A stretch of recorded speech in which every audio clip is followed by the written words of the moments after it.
Hello from Suffolk, England, where it's a sunny spring morning with some clouds set to pass through in the afternoon. The Lord is my shepherd, I shall not want. He maketh me to lie down in green pastures. He leadeth me beside the still waters. He restoreth my soul. Psalm 23, verses 1 to 3. It's Tuesday the 7th of April, in the year of our Lord 2020, and it's time for a dose of civilised calm to start your day. This is Mark's Almanac, your regular respite from the madness of World War V, recorded in the peace of the English countryside. She'd been here a month, except for Mrs. Henderson, who in theory looked after the cottage, and probably went through her things given half a chance. She hadn't exchanged more than a dozen real words with anyone. She let them think she was an artist. This was the kind of countryside that artists liked. Actually, it was bloody beautiful. Just around this village it was superb. If Turner and Landseer had met Samuel Palmer in a pub and worked it all out, and then got Stubbs to do the horses, it couldn't have been better. That's from Good Omens by Terry Pratchett and Neil Gaiman, also now an excellent series on Amazon Prime. A dark, funny, wise book that also understands how close to paradise you can be in a country village. On this day in 1739, Dick Turpin was executed in York for horse stealing. His death only launched his career as a romantic hero, riding into legend on his horse, Black Bess. Also on this day in 1827, John Walker recorded the first sale of his wooden friction matches. He called his invention Congreves and refused to apply for a patent, as he was already well off. Here's a poem by Christina Rossetti for lambing season, remembering a hard year where the shepherds had to work long hours to bring their charges through. The lambs of Grasmere. The upland flocks grew starved and thinned. Their shepherds scarce could feed the lambs, whose milkless mothers butted them, or who were orphaned of their dams.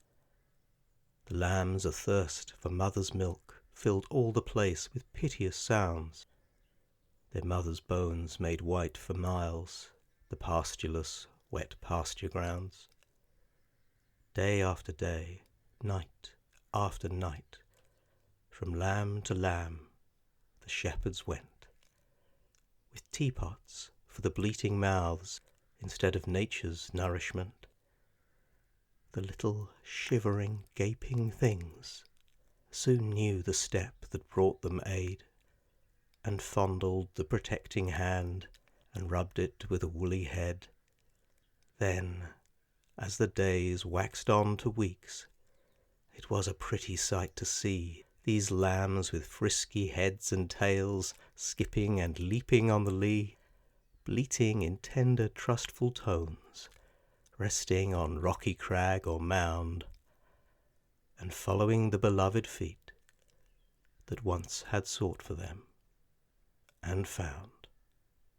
Those very shepherds of their flocks, these loving lambs, so meek to please, are worthy of recording words and honour in their due degrees, so I might live 100 years and roam from strand to foreign strand, yet not forget this flooded spring and scarce saved lambs of Westmoreland. That's almost all for today. If you're on Twitter, the account for Sutton Hoo will have one of their experts answering questions live from 10 this morning. Also, an initiative by a marvellous charity is launching on YouTube today. Formed in 1920, the Not Forgotten Association has been providing entertainment and recreation for those injured in service of their country for a century. And now they've created a free variety show, The Best Seat in the House, with new episodes uploaded twice a week at 3 p.m. on Tuesdays and Fridays, featuring all kinds of familiar faces. It's particularly aimed at care homes, which the charity can no longer tour as usual. So please take a look and pass on the word. And if you know anyone who needs a touch of calm, please do pass on this podcast as well. If you need some music to wake up to, how about Tori Amos performing A Nightingale Sang in Berkeley Square? That certain night, the night we met, there was magic abroad in the air.